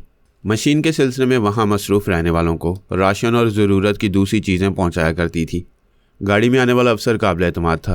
वह खुद अपने हाथों से सामान अंदर पहुँचाया करता। दुश्मनों ने बड़ी चालबाजी से उस अफसर आला को अपना ताबे और आलाकार बना लिया था। वो गाड़ी दिन के 11 बजे उस अड्डे पर पहुँचती। उनके लिए जितना ज़रूरी सामान लाया जाता था उसमें 2 ज़बरदस्त कुव्वत के टाइम बमों का इजाफा हो गया। वो गाड़ी वहाँ 11 बजे पहुँची थी। 11:30 बजे यक के बाद दीगरे 2 ज़बरदस्त धमाके हुए। कई मील के रकबे तक आग के शोले फैल गए। वो शोले आसमानों से बातें करने लगे। वहाँ की एक एक चीज़ रेजा रेजा होकर फिजा में बिखरती चली गई। नारंग ने टेलीफोन पर शिवानी से कहा, मैडम, हमारे कुछ करने से पहले दूसरे दुश्मनों ने उस अड्डे को मशीन समेत तबाह कर दिया है। पोरस ने भी कहा, मुझे भी ख्यालख्वानी के जरिए यही मालूम हो रहा है। वहाँ के आला अफसरान ऐसी ज़बरदस्त तबाही के बायस हैरान परेशान है। शिवानी ने रेडियो को और टीवी को ऑन किया और कहा, उस अड्डे और मशीन को किसी ने भी तबाह किया हो, इससे हमें कोई फ़र्क नहीं पड़ता। हमारा मकसद पूरा हो चुका है। रेडियो और टीवी से खबरें नशर हो रही थीं। बीजिंग रेडियो बता रहा था कि बड़ी मेहनतों से जो ट्रांसफार्मर मशीन तैयार हो चुकी थी उसे नामालूम दुश्मनों ने तबाह कर दिया है। एक मशीन की खातिर उन्होंने कई मील तक तबाही फैला दिया। इन खबरों से ट्रांसफार्मर मशीन की तबाही का यकीन हो गया। शिवानी खुशी से दौड़ते हुए आई, फिर पोरस से लिपटकर उसके साथ बिस्तर पर गिरते हुए बोली, आज मैं बहुत खुश हूँ। आज हम जश्न मनाएंगे। उस रात पूरे चीन में आतिशबाजी का मुजाहरा हो रहा था। वहाँ के लोग खुशी से रक्स कर रहे थे। दोपहर को मशीन की तबाही की मायूस कुन खबरें नशर की गई थीं, लेकिन शाम को ये खुशखबरी सुनाई गई थी कि ट्रांसफार्मर मशीन मुकम्मल हो चुकी है। उसे आजमाया गया है। एक आर्मी अफसर को टेलीपैथी सिखाई गई है। अब चीन में भी टेलीपैथी जानने वाले पैदा होते रहेंगे। ये बाबा साहब के इदारे का कमाल था। इस इदारे ने किसी सफारती ताल्लुकात के बगैर चीन जैसे बड़े मुल्क से दोस्ताना मुआहदा किया था। बड़े बड़े ममालिक और सुपर पावर से मुखालफत मोल ली थी और उन तमाम मुखालफिन की जानलेवा दुश्मनी के बावजूद अपने मुआहदे के मुताबिक वादा पूरा किया था। चीन के आला हुकाम ने कहा, ट्रांसफार्मर मशीन जैसी नायाब चीज़ कोई किसी को नहीं देता। मुसलमानों ने हमें दी है। अपना वादा पूरा किया है। हम भी वादा करते हैं कि बाबा साहब के इदारे के साथ हर अच्छे और बुरे हालात में दोस्ती निभाते रहेंगे। चीन के छोटे बड़े शहरों और हर छोटे बड़े इलाके में खूब जश्न मनाया जा रहा था। रेडियो और टीवी के जरिए और अखबारात के ज़मीन में शाया करके चीन के एक एक बाशिंदे तक ये खुशखबरी पहुंचाई गई थी कि उनके मुल्क में ट्रांसफार्मर मशीन तैयार हो चुकी है। दुनिया के बड़े बड़े ममालिक एटम बम बनाकर और खला में रॉकेट छोड़कर खुशियां मनाते हैं और ये साबित करने की कोशिश करते हैं कि वो सुपर पावर बन रहे हैं, लेकिन वो तस्लीम करते हैं कि एटम बम से ज़्यादा ताकतवर हथियार टेलीपैथी है। जिस मुल्क में ट्रांसफार्मर मशीन होगी और टेलीपैथी जाने वाले होंगे वो मुल्क बिलाशुबा सुपर पावर की फहरिस्त में आएगा। चीन में ये मशीन तैयार हो चुकी थी। अब इसके लिहाज से टेलीपैथी जाने वाले पैदा होने वाले थे। इस लिहाज से चीन सुपर पावर बन गया था। ये कोई मामूली कामयाबी नहीं थी। इस कामयाबी पर जितनी खुशियां मनाई जाती वो कम होती। इसीलिए चीन का एक एक बूढ़ा हर बच्चा दिल खोलकर खुशियां मना रहा था। सबसे पहले आर्मी इंटेलिजेंस के एक अफसर को इस मशीन से गुजारा गया था। ये पहला तजुर्बा कामयाब रहा था। उस अफसर ने ख्याल ख्वानी का मुजाहरा किया था। इसके बाद दूसरे बासलाहियत चीनी नौजवानों को इस मशीन से गुजारा गया। चीनिया काबरीन बहुत खुश थे। बात बात पर मेरा और जनाब अब्दुल्ला वास्ती का शुक्रिया अदा कर रहे थे। मैंने कहा हमारे चंद साथियों को भी इस मशीन के जरिए टेलीपैथी सिखाई जाए। एक आला ओहदेदार ने कहा हम चाहते हैं कि आपके लोग टेलीपैथी सीख कर यहाँ मुस्तकिल रहाइश इख्तियार करें। दूसरे आला ओहदेदार ने कहा आपके जितने टेलीपैथी जानने वाले हमारे मुल्क में मसरूफ़ हैं उनकी फ़र्ज शनासी के बायस दुश्मन हमारी मशीन को तबाह करने में नाकाम रहे हैं। एक आर्मी अफसर ने कहा आप और आपकी टेलीपैथी जानने वाले इतनी राजदारी से काम कर रहे हैं कि आज तक कोई दुश्मन इस खुफिया अड्डे का सुराग नहीं लगा सका जहां वो मशीन मौजूद है। एक आला ओहदेदार ने कहा आप दुश्मन की बात कर रहे हैं, हम तो महब वतन चीनी हैं, हम भी नहीं जानते कि वो खुफिया अड्डा और वो मशीन कहाँ है। बेशक मैंने, अली तैमूर ने और जनाब अब्दुल्ला वास्ती ने नहायत राजदारी से काम लिया था। चीन की बहरी, बर्री और फ़िज़ाई अफवाज के सिर्फ 3 आला अफसरान को इस सिलसिले में राजदार बनाया था और राजदार बनाने से पहले जनाब अब्दुल्ला वास्ती ने उनके दिमागों पर रूहानी टेलीपैथी के जरिए तनवीमी अमल किया था। उन तीनों के दिमाग इस तरह मुकफ़ल हो गए थे कि कोई दुश्मन उन्हें ट्रैप नहीं कर सकता था। हमारी दुनिया का कोई मामला हमेशा राज में नहीं रहता और अब तो सैटेलाइट के जरिए जासूसी की जाती है। उस मशीन और खुफियादारी का राज भी किसी दिन खुल सकता था, लिहाजा पहले से एहतियाती तदाबीर की गई थी। जदीद टेक्नोलॉजी के जरिए और खुफिया आलात के जरिए ऐसे इंतजाम किए गए थे कि इस खुफिया अड्डे के अतराफ 10 मुरब्बा मील तक एक सुई भी ज़मीन पर गिरती तो हमें खबर हो जाती कि दुश्मन इस मशीन तक पहुंचने की हमाकत कर रहे हैं। हमाकत इसलिए कि वहां छुपकर जाने वालों के लिए कदम कदम पर मौत का सामान किया गया था। पहले तो ये खबर फैलाई गई कि उस खुफिया अड्डे को मशीन समेत तबाह कर दिया गया है। दुश्मन अपनी कामयाबी पर नाज़ा थे और यकीन से कह रहे थे कि जब भी चीन में वो मशीन तैयार करने की कोशिश की जाएगी तो उनकी कोशिशों को इसी तरह नाकाम बना दिया जाएगा। चीन के लोग इस मशीन का ख्वाब देखते ही रहेंगे, उन्हें ख्वाब की ताबीर नहीं मिलेगी। लेकिन उसी शाम को ताबीर मिल गई। रेडियो और टेलीविज़न के जरिए अचानक ये खबर सारी दुनिया में गूंजती चली गई कि ट्रांसफार्मर मशीन मुकम्मल हो चुकी है, उसे आजमाया गया है। एक आर्मी अफसर को टेलीपैथी सिखाई जा चुकी है। ये खबर बड़े ममालिक के अकाबरीन पर बिजली बनकर गिरी। उन्हें यकीन नहीं आ रहा था। वो टीवी के जरिए चीनी अवाम को खुशियां मनाते देख रहे थे। चीन के आला हुकाम और आर्मी अफसरान रेडियो और टीवी के जरिए सारी दुनिया से कह रहे थे पहले हमें सुपर पावर तस्लीम नहीं किया जाता था, अब तस्लीम करना पड़ेगा। पहले हमारे पास एटम बम थे, अब टेलीपैथी का हथियार है। हम टेलीपैथी जानने वालों की फ़ौज तैयार करेंगे। एक आला हाकिम वार्निंग दे रहा था हमारे मुल्क में जो मुखालफिन तखरीबकारी के लिए छुपे हुए हैं, हम उन मुखालफिन से ताल्लुक़ रखने वाले ममालिक को तंबीह कर रहे हैं कि वो 24 घंटों के अंदर अपने सीक्रेट एजेंट्स और तखरीबकारों को वापस बुला लें, वरना यहाँ उनकी लाशें भी नहीं मिलेंगी। 12 घंटे के बाद चीन की तरफ से टेलीपैथी का मुजाहरा किया गया। एक टेलीपैथी जानने वाले ने अमेरिका के एक आला ओहदेदार को ख्याल ख्वानी के जरिए मुखातिब किया, हेलो मिस्टर विंस्टन, पहले तो मैं चीनी ज़ुबान बोल रहा हूँ ताकि तुम्हें यकीन हो जाए कि हम चीनी बाशिंदे भी टेलीपैथी जानते हैं। उस आला ओहदेदार ने बेयकीनी से पूछा क्या वाकई तुम वाकई चीनी बाशिंदे हो? फरहाद और उसके बेटे भी चीनी ज़ुबान बोलते हैं। मैं यकीन दिलाना ज़रूरी नहीं समझता। जब तुम्हारे मुल्क के जासूस अगले 12 घंटे के बाद यहाँ गिरफ्तार होंगे और मारे जाएंगे और आइंदा भी ये सिलसिला जारी रहेगा तो यकीन होता रहेगा कि हमारे में भी टेलीपैथी जानने वालों की फ़ौज तैयार हो रही है।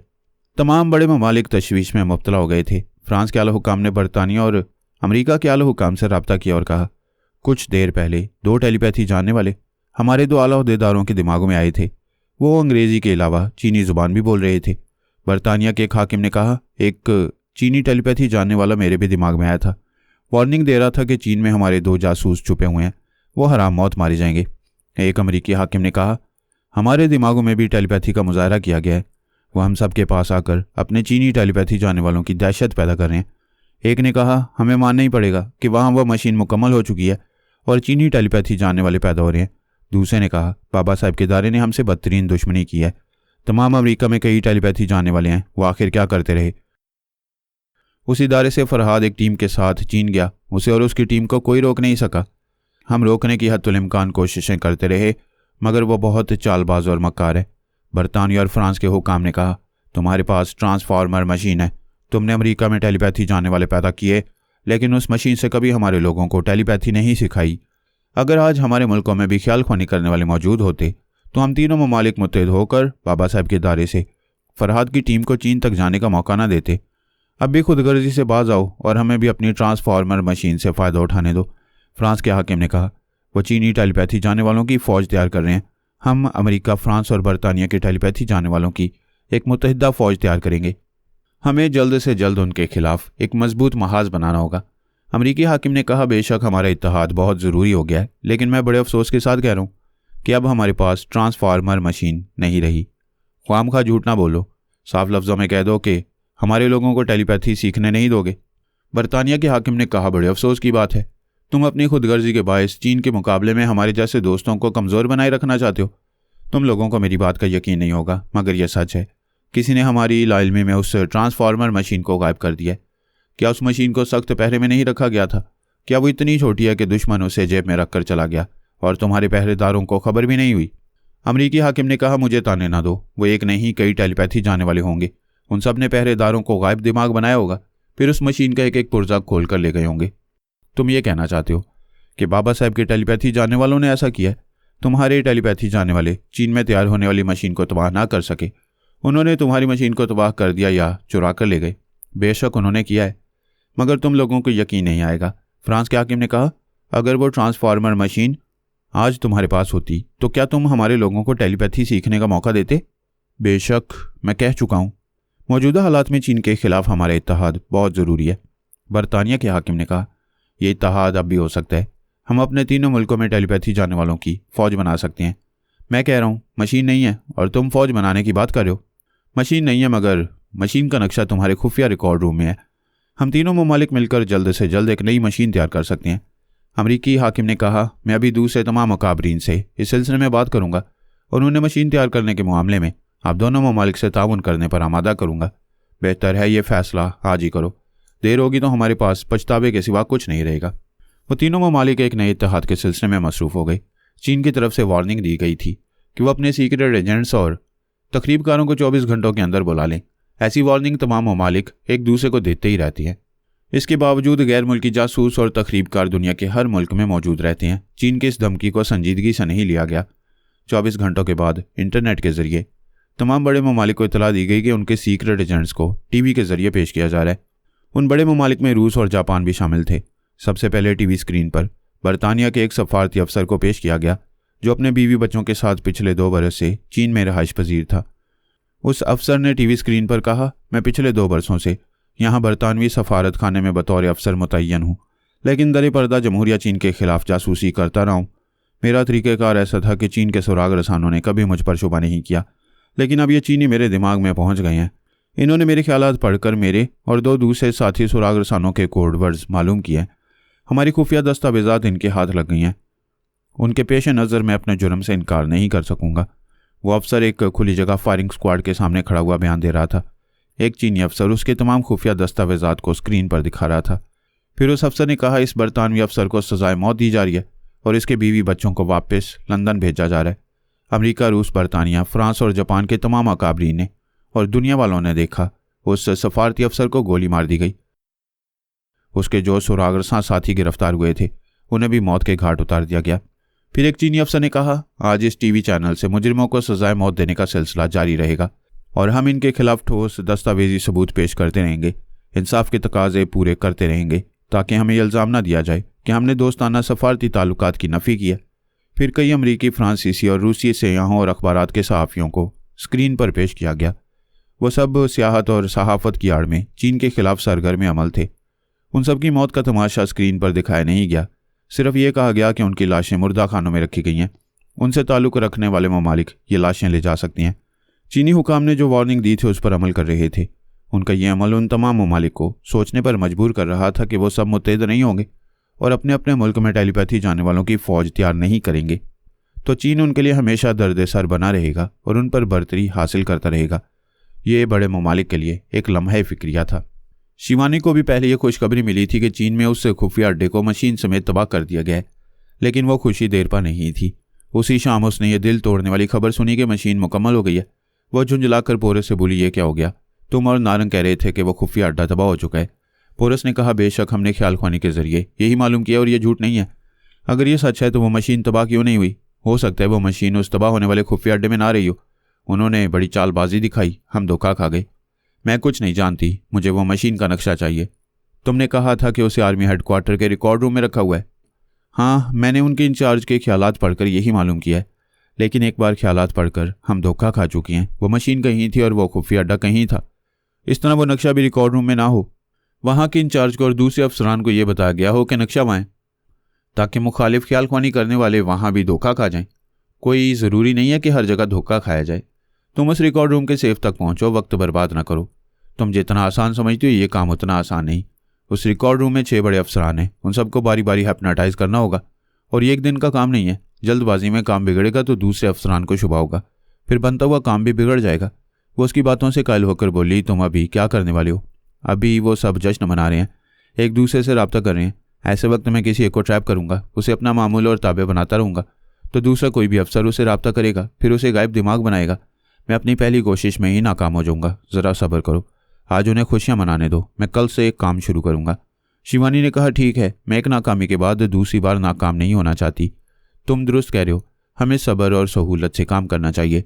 चलो कहीं आउटिंग के लिए चलें। वो दोनों होटल से बाहर आए, फिर एक रेंटेड कार में बैठकर तफरीही मुकामात की तरफ जाने लगे।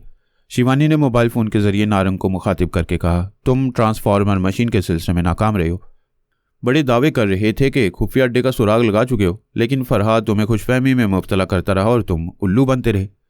मुझे अफसोस है, मैं फरहाद से पहले भी फरेब खा चुका हूँ, मगर इसे समझ ना सका। आइंदा वो मुझे धोखा नहीं दे सकेगा। अब फिर डींगे ना मारो, मशीन तो तैयार हो चुकी है, अब तुम कौन सा तीर मारोगे? मैं मालूम करूंगा कि उस मशीन को कहाँ छुपाया गया है। ठीक है, अपने तौर पर मालूम करते रहो, लेकिन अब भीमा की तरफ तवज्जो दो। वो टेलीपैथी और काला जादू जानने वाला मेरे लिए ज़रूरी है। वो गैर मामूली सलाहियतें रखने वालों को ट्रैप कर रही थी, अपनी एक मजबूत टीम बनाना चाहती थी। पहले उसने नारंग को ट्रैप किया, उसके पास 3 सलाहियतें थीं, काला जादू, टेलीपैथी और गैर मामूली कुव्वत समात। पोरस टेलीपैथी जानता था, उसके बहुत काम आ सकता था। फिर यह कि उसका दिल पोरस की तरफ मायल हो गया था। उन दोनों को ट्रैप करने और अपना ताबे बनाने के बाद अब वो भीमा को फांसना चाहती थी। नारंग ये मालूम कर चुका था कि भीमा यरूशलेम में है और जवाद बिन मुस्तकीम के जिस्म में समाया हुआ है। उसे ये भी मालूम हुआ था कि इस बार भीमा जवाद के जिस्म में जाकर कैद हो गया है। जवाद के पास एक ऐसी अंगूठी है जो भीमा को उसके अंदर कैदी बनाए हुए है। भीमा को वहां से रिहाई दिलाना बज़ाहिर मुमकिन नहीं था, लेकिन नारंग ने एक सीधी सादी सी तदबीर सोची थी कि यरूशलेम में 2-4 काम के आदमियों को अपना अलहकार बनाएगा, उनके जरिए जवाद को जख्मी करेगा या हलाक कर देगा। इस तरह भीमा की आत्मा को उसके जिस्म से रिहाई मिल जाएगी। नारंग ने टीवी ऑन किया और इसराइल से नशर होने वाले प्रोग्राम देखने लगा।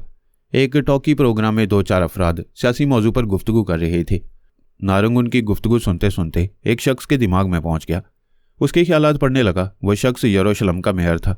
इस वक्त अपने घर में बीवी बच्चों के साथ मौजूद था और टीवी पर अपना रिकॉर्ड किया हुआ प्रोग्राम देखते हुए सोच रहा था कि आइंदा इलेक्शन में वह मेयर के ओहदे के लिए इंतखाब लड़ेगा तो इस बार जवाद बिन मुस्तकीम उसके मुकाबले पर होगा। वो जवाद की शोहरत और मकबूलियत को खूब समझ रहा था। लाखों अफराद उसके अकीदतमंद थे। इलेक्शन से पहले ही कहा जा रहा था कि जवाद नुमाया कामयाबी हासिल करेगा और अपने हरीफों को बुरी तरह शिकस्त देगा। यहूदी लॉबी के सियासतदान एक मुसलमान की कामयाबी नहीं चाहते थे। वह सब जवाद को सियासी महाज पर कमज़ोर और कमतर बनाने की कोशिशें कर रहे थे। अपनी कोशिशों के बावजूद समझ रहे थे कि आइंदा जवाद को वहाँ का मेयर बनने से रोक नहीं पाएंगे। इस वक्त मौजूदा मेयर की नज़रें टीवी पर थीं, लेकिन उसका जहन जवाद के खिलाफ सोच रहा था। उसके जहन में बार बार यही बात आ रही थी कि जवाद यरूशलेम में नहीं रहेगा या इस दुनिया में नहीं रहेगा, तभी वो आइंदा भी मेयर का ओहदा हासिल कर सकेगा। गोया उसके दिमाग में यह साजिश पक रही थी कि जवाद को इस दुनिया में नहीं रहना चाहिए और यही नारंग चाहता था। अब वो भी मेयर के फ़राइज़ अंजाम दे रहा था, इसलिए उसके वफादार और खिदमतगार बेशुमार थे। इन वफादारों में सियासी गुंडे भी थे। नारंग ने उसकी सोच में कहा, मुझे अभी इन गुंडों से काम लेना चाहिए। इलेक्शन से बहुत पहले जवाद को कत्ल किया जाएगा तो किसी को मेयर की सियासी साजिश का शुबा नहीं होगा। उसने मोबाइल के जरिए गुंडे से रब्ता किया, फिर कहा, हेलो, मैं बेंजामिन फ्रैंक बोल रहा हूँ। तुमने कहा था अपने हथकंडों से जवाद को इलेक्शन में हिस्सा नहीं लेने दोगे, इस सिलसिले में क्या कर रहे हो? उस गुंडे ने दूसरी तरफ से कहा। मैं जवाद बिन मुस्तकीम से मुलाकात करने गया था। उसने बड़ी मोहब्बत से मुझे अपने ड्राइंग रूम में बुलाया और खुश आमदीद करते हुए मुझसे मुसाफिया किया। मेयर बेंजामिन फ्रैंक ने नागवारी से कहा, तुम अपनी मुलाकात का हाल इतनी तफसील से बयान न करो, काम की बात करो। काम की बात क्या करूं? वो इतना अच्छा और नेक इंसान है कि उसे हलाक करने की कोई वजह समझ में नहीं आती। बकवास मत करो। मैंने सुना था कि जो उससे मुलाकात करके उससे 2 घड़ी बातें कर लेता है उसका गर्विदा हो जाता है। क्या तुम भी उसके पास जाकर उल्लू बन गए हो? पहले उल्लू था, बाद में बन गया हूं। मुझे अफसोस है कि मैं उसे हलाक नहीं करूंगा। आज तक भारी मुआवजा लेकर किसी वजह के बगैर किसी को भी कत्ल करता रहूं, मगर जवाद को नहीं करूंगा। उनकी गुफ्तगू के दौरान में नारंग उस गुंडे के दिमाग में पहुंच गया था। उसके ख्यालात से मालूम कर रहा था कि इसने भी जब जवाद से मुसाफिया किया था तो उसकी अंगूठी ने उसे सहरज़दा किया था। वो उसका अकीदतमंद हो गया था। अब उसे किसी तरह का भी नुकसान नहीं पहुंचाना चाहता था। नारंग ने सोचा वो अंगूठी बड़ी मुश्किलात पैदा कर रही है। जो भी उसे कत्ल करने जाएगा उस अंगूठी के ज़ेरे असर आ जाएगा। बेहतर ये होगा कि जिसे भी आलाकार बनाया जाए उसे जवाद से दूर रखा जाए और उसके ज़रिए दूर ही से जवाद को गोली मारकर उसे ख़त्म कर दिया जाए। जो गुंडा जवाद का अकीदतमंद हो गया था उसका नाम क्रिस डगलस था। नारंग ने डगलस के दिमाग पर कब्जा जमा लिया। उस पर मुसल्लत होकर उसकी सोच में बोला, कत्ल करना मेरा पेशा है। इस बार मुझे लाखों डॉलर्स मिलेंगे। अगर जवाद एक फरिश्ता है तो हुआ करे। मैंने मेयर से वादा किया है, मैं वादा पूरा करूंगा और उसे रकम वसूल करूंगा। डगलस फ़ोन पर गुफ्तगू करते करते खामोश हो गया। मेयर बेंजामिन फ्रैंक पूछ रहा था, तुम खामोश क्यों हो? अगर मेरा काम करने से इनकार कर रहे हो तो मेरी एडवांस में दी हुई रकम वापस करो। डगलस ने नारंग की मर्जी के मुताबिक कहा, मैं तुम्हारा काम करूंगा, अभी जा रहा हूं। आपके रास्ते का कांटा हटाकर खुशखबरी सुनाऊंगा। डगलस ने रिसीवर रख दिया। मेज़ की दराज को खोलकर एक शॉटगन निकाली, उसके मैगजीन को चेक किया, फिर अपनी रहायशगाह से बाहर आकर अपनी मोटरसाइकिल पर बैठकर रवाना हो गया। मेयर बेंजामिन फ्रैंक ने सोचा वो इसे हलाक करने गया है। ऐसे वक्त मुझे जवाद से मुलाकात करने के लिए जाना चाहिए। मैं जवाद के करीब रहूंगा और ऐसे वक्त कहीं से गोली चलेगी तो कोई मुझ पर शुबा नहीं करेगा। वो यही सोचता हुआ अपनी रिहायशगाह से बाहर आया, फिर अपनी कार में बैठकर जवाद के आलीशान बंगले में पहुंच गया। जवाद वसीओरीज लॉन में कई मुअज़्ज़ज़ लोगों के दरमियान बैठा हुआ था। उनमें पुलिस का एक आला अफसर भी था। शहर के मेयर को आते देखकर सभी उसके इस्तकबाल के लिए उठकर खड़े हो गए। आगे बढ़कर उससे मुसाफिया करने लगे। जवाद ने भी आगे बढ़कर कहा, मिस्टर फ्रैंक, आप यहाँ तशरीफ़ लाए हैं, ये मेरे लिए एक बहुत बड़ा एजाज़ है। दोनों ने आगे बढ़कर एक दूसरे से मुसाफिया किया। मुसाफिया करते ही जैसे मेयर की आकबत रोशन हो गई, वो मुतासिर होकर जवाद को बड़ी अपनायत और मोहब्बत से देखने लगा। कहने लगा, मैंने अखबारात में आपके मुतल्लिक बहुत कुछ पढ़ा है। आपकी बड़ी शोहरत है, यहाँ आपके लाखों अकीदतमंद हैं। आज से मैं भी आपका अकीदतमंद हो गया हूँ। जवाद ने कहा, आप तशरीफ़ रखें, मुझे भी आपसे मिलकर मुसर्रत हो रही है। आपने यहाँ आने की जहमत की, मुझे बुलाते तो मैं आपकी खिदमत में हाजिर हो जाता। मेयर बेंजामिन फ्रैंक अंदर के अंदर बेचैनी सी महसूस कर रहा था। एक ख्याल ये पैदा होता था कि क्योंकि जवाद से मुतासिर हो रहा है, फिर दूसरा ख्याल गालिब आता था कि इंसानों की दुनिया में कोई फरिश्ता आ जाए तो सभी उससे मुतासिर होते हैं, सभी उसकी कदर करते हैं। मैं भी इसकी कदर कर रहा हूँ तो क्या बुरा कर रहा हूँ? जवाद ने पूछा, फरमाइए, मैं आपकी क्या खिदमत कर सकता हूँ? वो बड़े अदब से बोला, खिदमत तो मुझे करना चाहिए। मैं सोच रहा हूँ इस बार इलेक्शन में आपके मुकाबले पर नहीं आऊँगा। आप जैसे फरिश्ता सिफ्त इंसान को बिला मुकाबले इस शहर का मेयर बनना चाहिए। वहाँ बैठे हुए एक मुअज़्ज़ज़ शख्स ने कहा, मिस्टर फ्रैंक, आप फ़राख दिली का सबूत दे रहे हैं। बेशक मिस्टर जवाद को इस शहर का मेयर बनना चाहिए। नारंग उस कातिल डगलस के दिमाग पर मुसल्लत था। वो मोटरसाइकिल ड्राइव करता हुआ जवाद के सामने वाले बंगले में आया। उस बंगले की छत पर चढ़ गया। उसने हेलमेट पहना हुआ था। इस हेलमेट के बायस चेहरा छुपा हुआ था। उसने छत के सिरे पर आकर देखा, सामने वाले बंगले के लॉन में जवाद मुअज़्ज़ज़ अफराद के दरमियान बैठा हुआ था। उसके साथ वाली कुर्सी पर मेयर मौजूद था। उसने हैरानी से सोचा, ये मेयर यहाँ क्यों आ गया है? चलो अच्छा है, ये अपनी आंखों से देखेगा कि मैंने जवाद को गोली मारी है। उसने शॉटगन के जरिए दूर बैठे हुए जवाद का निशाना लिया। ऐसे वक्त बातें करते करते जवाद की नज़र उस छत पर गई। उसने चौंक कर डगलस को देखा जो उसका निशाना ले चुका था। ट्रैगर दबाकर गोली चलाने ही वाला था। जवाद ने उसकी तरफ हाथ उठाकर कहा, रुक जाओ। वो इससे आगे कुछ न कह सका। डगलस ट्रैगर को दबा चुका था। उसने जवाद का निशाना लिया था और उसका निशाना कभी चूकता नहीं था। लेकिन ऐसे ही वक्त जवाद ने हाथ उठाकर उसे रुक जाने के लिए कहा था। इस तरह जवाद और शॉटगन के दरमियान वह अंगूठी आ गई थी और इस अंगूठी की तरफ गोली नहीं आ सकती थी, लिहाजा निशाना ज़रा सा बहक गया। वो गोली सीधी मेयर बेंजामिन फ्रैंक के सीने में आकर पेवस्त हो गई। वहाँ सभी लोग चौंक कर और सहम कर खड़े हो गए। जहाँ से फायरिंग की आवाज़ सुनाई दी थी उधर देखने लगे। नारंग ने डगलस के ख्याल से मालूम किया कि गोली जवाद को नहीं मेयर को लगी है। उसने डगलस के जरिए दूसरा फायर किया, फिर तीसरा फायर किया। गोलियां इधर से उधर जा रही थीं। किसी न किसी को लग रही थी, लेकिन जवाद महफूज था। नारंग ने झुंझलाकर डगलस से कहा, कुत्ते, क्या एक निशाना भी सही नहीं ले सकता? मैं कहता हूँ अपने बाप को गोली मार। डगलस ने बौखला कर कहा, मेरा बाप तो पहले ही मर चुका है, ये मेरे अंदर कौन बोल रहा है। गन खाली हो चुकी थी, मजीद फायरिंग के लिए दूसरा मैगजीन नहीं था। डगलस वहां से भागता चला गया। नारंग अपनी जगह दिमागी तौर पर हाजिर होकर सोचने लगा, बड़ी मुश्किल है, इस अंगूठी की मौजूदगी में उसे हलाक नहीं किया जा सकता। उसने शिवानी के मोबाइल पर रब्ता किया, फिर उसे कहा, मैडम जवाद के पास एक तिलिस्मी अंगूठी है, उसकी वजह से मेरी तदबीरें नाकाम हो रही हैं। शिवानी ने पूछा, तुम अब तक क्या कर रहे थे? नारंग ने अपनी कोशिश की तफसीलात शिवानी को बताई। शिवानी ने बेजारी से कहा, तुमसे कोई काम नहीं होगा, तुम्हारे पास गैर मामूली सलाहियतें हैं मगर अकल नहीं है। अब मैं अकल से काम ले रहा हूँ मैडम, मेरे दिमाग में एक बहुत अच्छा आइडिया है। शिवानी फ़ोन पर बोल रही थी और पोरस कार ड्राइव कर रहा था। वो दोनों तफरीह के लिए निकले थे। पोरस ने पूछा, नारंग बड़ी लंबी रिपोर्ट पेश कर रहा है, क्या कामयाब हो चुका है? शिवानी ने जलकर कहा, वो तो बिल्कुल गधा है, जवाद जैसे एक शख्स को हलाक करने में नाकाम हो रहा है, अब कोई नया आइडिया पेश करना चाहता है। फिर वो फ़ोन पर बोली, क्या है वो नया आइडिया? मैडम आपने इसराइल की टेलीपैथी जानने वाली अल्पा का नाम सुना होगा। वो टेलीपैथी की दुनिया में नाकाबिले शिकस्त कहलाती है और बरसों से इसराइल पर हुक्मरानी करती आ रही है। मैं उसे जानती हूँ, मैंने स्कॉटलैंड यार्ड में उसका रिकॉर्ड पढ़ा है। आगे बोलो, क्या कहना चाहते हो? मैं एल्पा का ताउन हासिल करूँगा। वह भीमा की दुश्मन है, भीमा इसी मुल्क में है, वो मेरा साथ ज़रूर देगी। बकवास मत करो, एल्पा बहुत मकार है, वह अपनी मकारी से भीमा की आत्मा को किसी न किसी तरह रिहाई दिलाएगी, लेकिन उसे अपने मकसद के लिए ट्रैप करके अपना ताबे बना लेगी और हम देखते रह जाएंगे। वो भीमा को ट्रैप नहीं कर सकेगी। मेरे पास एक और आइडिया है। झन्नू में गया तुम्हारा आइडिया, तुम एल्पा से रब्ता नहीं करोगे, उसे अपनी आवाज़ भी नहीं सुनाओगे। मैं नहीं चाहती कि वो तुम्हें मुझसे छीन कर ले जाए। फिर मैं क्या करूँ?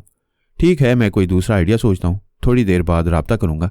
शिवानी ने मोबाइल बंद कर दिया, फिर कहा, ये नारंग तो बिल्कुल ही गोबर है, इसके ज़रिए मैं दूर तक पहुँच सकती हूँ मगर कुछ हासिल नहीं कर सकती। पोरस ने कहा, इसे अपनी अकल से काम न करने दो, कदम कदम पर उसे गाइड करती रहोगी तो इससे कुछ फ़ायदा हासिल होता रहेगा। अब उसकी बातें छोड़ो, हम तफरीह के लिए निकले हैं, मैं फ्रेश रहना चाहती हूँ। पोरस ने समुंदर के किनारे एक होटल के सामने गाड़ी रोक दी। इस होटल के ग्राउंड फ्लोर पर डाइनिंग हॉल और शराब खाना था। वहाँ बड़े पैमाने पर जुआ खेला जाता था। एक रात में लाखों डॉलर्स इधर से उधर हो जाते थे। इसके फर्स्ट और सेकंड फ्लोर पर ऐसे कमरे बने हुए थे कि हर कमरे से दूर तक समुंदर का नज़ारा किया जा सकता था। शिवानी ने वहाँ रात भर के लिए एक कमरा हासिल किया, शराब और कबाब का ऑर्डर दिया, फिर वो दोनों उस कमरे में आ गए। कमरा महंगा था, इसकी सजावट भी महंगी थी।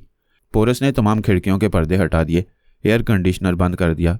समुंदर की ताज़ा हवा आ रही थी। होटल का मुलाजिम एक ट्रॉली में शराब की बोतल और शीशे के नाजुक जाम ले आया।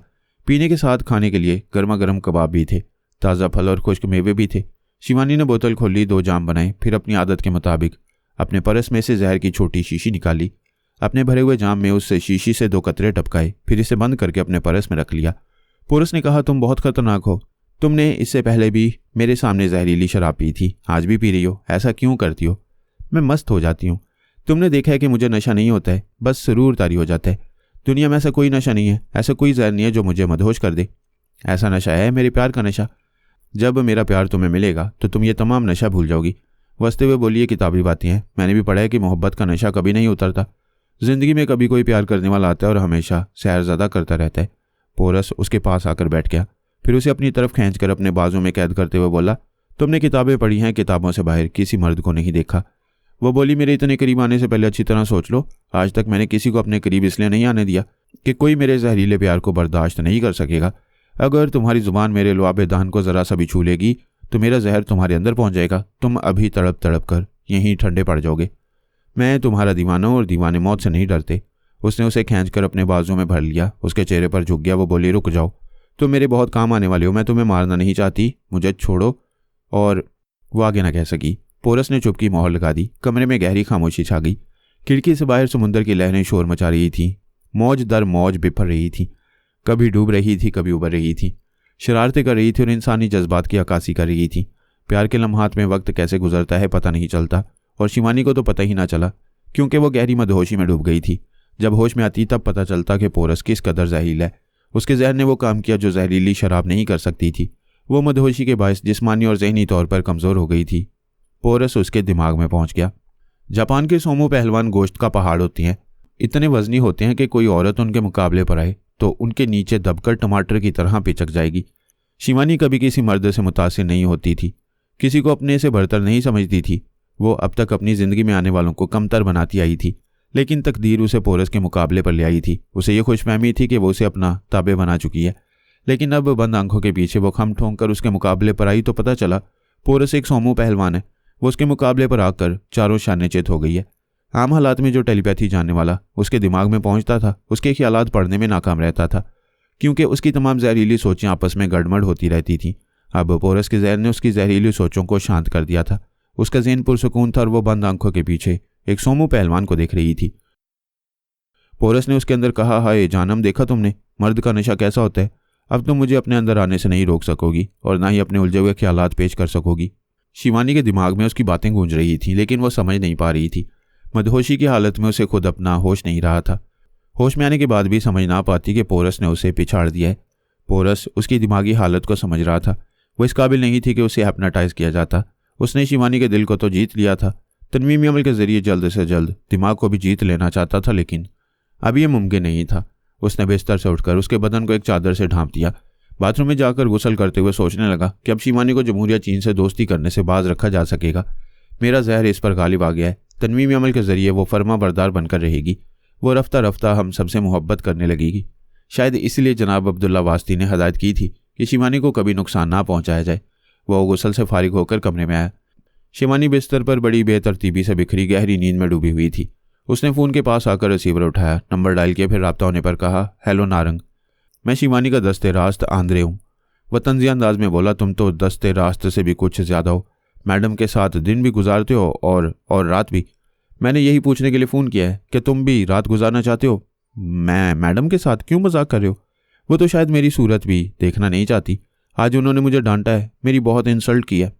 हाँ, जब वो फ़ोन पर तुम्हें जूते मार रही थी तब मैं पास ही मौजूद था। मुझे सोचकर शर्म आ रही थी कि तुम्हारे जैसा मर्द एक औरत से गालियाँ सुन रहा था। तुम मेरे ज़ख्मों पर नमक छिड़क रहे हो। मैं तुम्हारे ज़ख्मों पर मरहम रखना चाहता हूँ। तुम्हें शिवानी के तनवीमी अमल से निजात दिलाना चाहता हूँ। तुम कैसे निजात दिलाओगे? तुम खुद उसके ताबे बने हो। अगर मैं उसका फर्मा बरदार होता तो अभी फ़ोन पर उसके खिलाफ ना बोलता। तुम्हारी इत्तला के लिए अर्ज़ है कि मैं उससे निजात हासिल कर चुका हूँ। क्या कह रहे हो? तुमने कैसे निजात हासिल किया? मुझे खुशकिस्मती से मौका मिल गया। आखिर दिन रात साथ रहता हूँ, मौका मिलते उसे दबोच लिया है। अब ये मेरे सामने बेहोश पड़ी हुई है।